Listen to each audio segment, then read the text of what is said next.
Chapter 50. Shortly after lunchtime on March 10th, a dark-haired man wearing a freshly ironed white shirt, pressed slacks, and a blue nylon jacket walked up to the guard who was working inside the prison rotunda and introduced himself. "I'm a safety inspector from Bureau Headquarters," the stranger explained. "Just finished checking B cell house." Visits by various federal inspectors were common at the hot house, and this stranger looked no different from any other inspector. He carried a folder filled with various official forms, and he seemed friendly enough. For several minutes, the two men talked, and then the inspector asked the guard to unlock the door that led into the prison visiting room.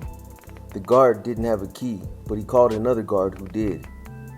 Once the inspector went in, he went through the steel door. The rotunda guard called the officers stationed inside the visiting room.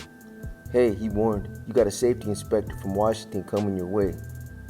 The inspector had to walk down a hallway in order to reach the visiting room.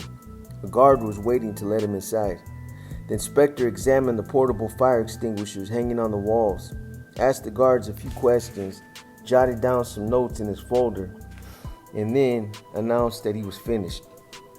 He asked the guards to let him out the room's front door, the same one that visitors used, and they obliged. Moments later, the inspector walked down the prison's front steps to a waiting taxi. It wasn't until a few hours later that guards discovered the safety inspector was not a Bureau employee from Washington. Robert A. Litchfield, a 42-year-old bank robber serving a 145-year sentence, had fooled them. He had literally talked his way out of prison. It was the first successful escape from the hot house in 12 years. Associate Warden Lee Connor was the first to hear that Litchfield was missing. Warden Matthews was in Kansas City getting a haircut and couldn't be reached by telephone, so the guards in the control center called Connor when they discovered that the daily 4 o'clock count was one inmate short. At that point, they hadn't yet identified the missing inmate, and Connor's first thought was that it was Norman Bucklew. When he found it was Litchfield, he was irritated but somewhat relieved. "When I heard the name, I knew this was the real thing, and I felt sick," said Connor. "But I also knew that Litchfield wasn't going to leave a trail of dead bodies behind like a Carl Boyles or a Norman Bucklew would." Robert Litchfield was somewhat of a legend among law enforcement agencies because of his ability to talk himself out of trouble. In February 1986, he had escaped from the Bureau's prison in Talladega, Alabama, by posing as a federal parole officer. There, too, he had walked out the front door. After that escape, Litchfield robbed more than a dozen banks in Michigan, Georgia, and Florida, most of the time posing as a U.S. Treasury agent. Although he sometimes carried a BB gun during his robberies, he had never harmed anyone. He told police that one reason he was so successful at convincing people that he was a Treasury agent was because he wore a miniature American flag in the lapel on his coat, and a tie clasp made it look like a pair of tiny handcuffs. "That's how all of those Treasury guys dress," he said with a grin. Litchfield proved just as talented at fooling the FBI as he was at tricking bank managers. Once during a robbery in Boise, Idaho, he looked outside and noticed that the building was being surrounded by FBI agents and the local police. Litchfield had locked the bank's employees in a room, but someone had sounded a silent alarm. When the FBI demanded over a bullhorn that the robber inside surrender, Litchfield calmly stepped out the front door. Agents grabbed him, but during the next few minutes, Litchfield convinced them that he was the bank's security officer, not the robber.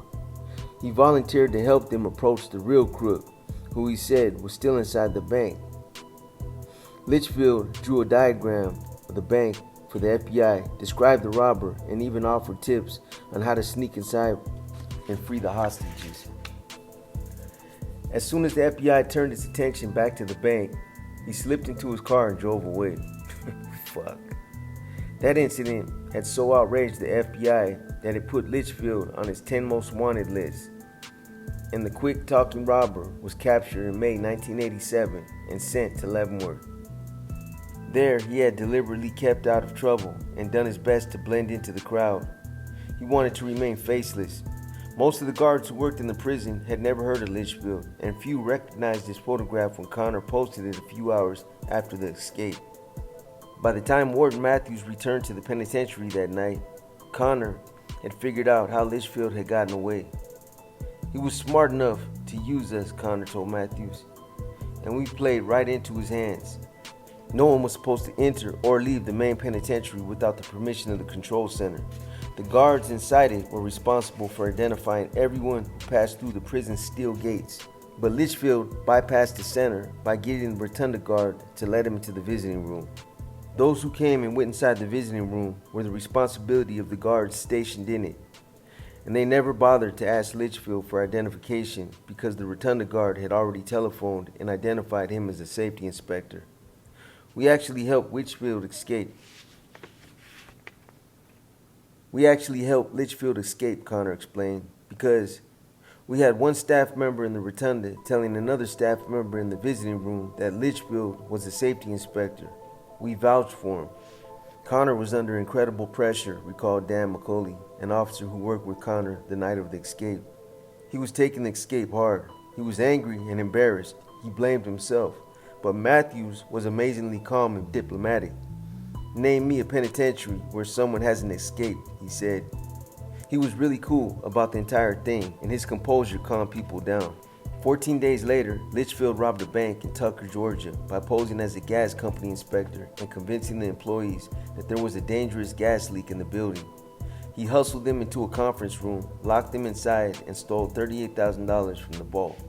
2 weeks after that robbery, U.S. Marshals surprised him as he stepped off an elevator at an exclusive condominium in Pensacola Beach, Florida.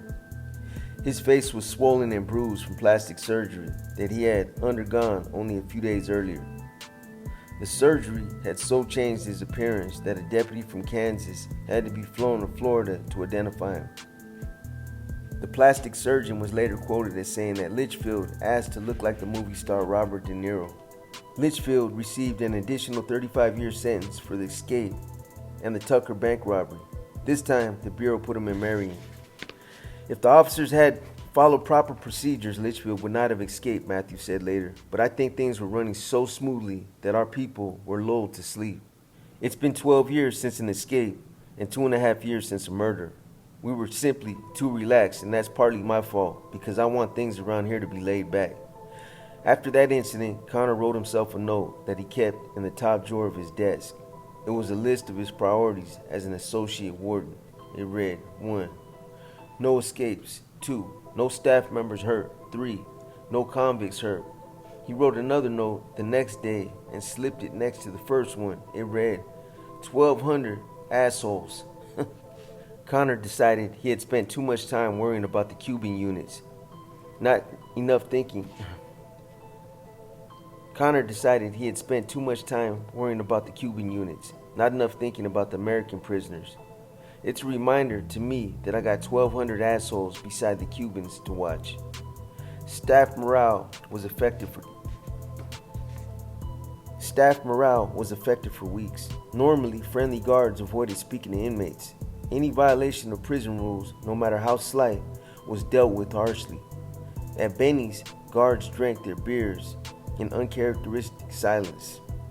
Leavenworth's pride was really hurt, Connor said. Everyone felt bad. Matthews agreed.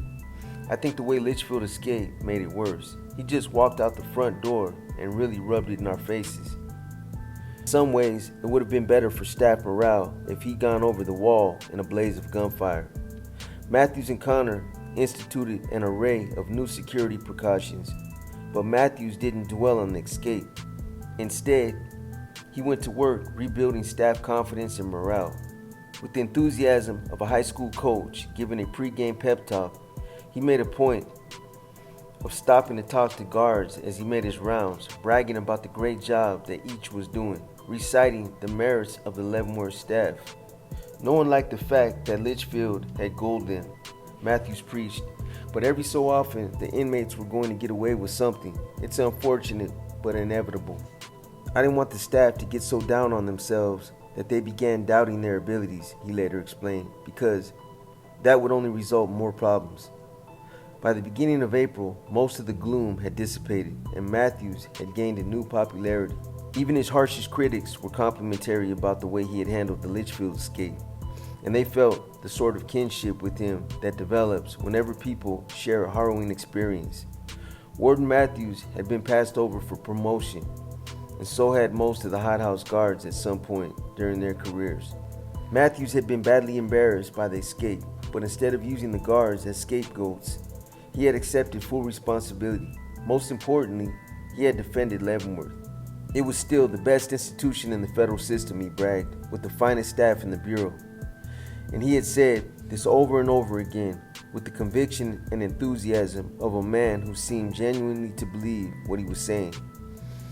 An incident at Benny's a few weeks after the escape illustrated the newfound respect for Matthews.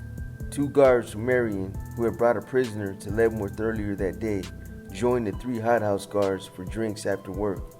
At one point during the conversation, one of the outsiders asked, "Hey, what's it like working for a ninja warden?" The remark was not the first racial slur made around the table that evening, although it was the first reference to Matthews. Unlike the other racial epithets, however, this one was challenged. "The man you're referring to happens to be warden of the best penitentiary in this fucking system," a hothouse guard replied coldly, "and around here, we call him Warden Matthews, or Mr. Matthews." Thinking the statement was a joke, the two outsiders began to laugh, but when they realized the others were serious, they stopped, and for several seconds, there was a strained silence at the table. The subject was dropped. What made the exchange noteworthy was that the guard who defended Matthews had only a few weeks earlier used the same racist terminology to describe the warden. Later, when he was reminded of this in private, the guard said, without the slightest touch of embarrassment or shame, "Hey, Matthews may be a ninja, but he's our ninja now, and I'm gonna back him. He's earned my respect."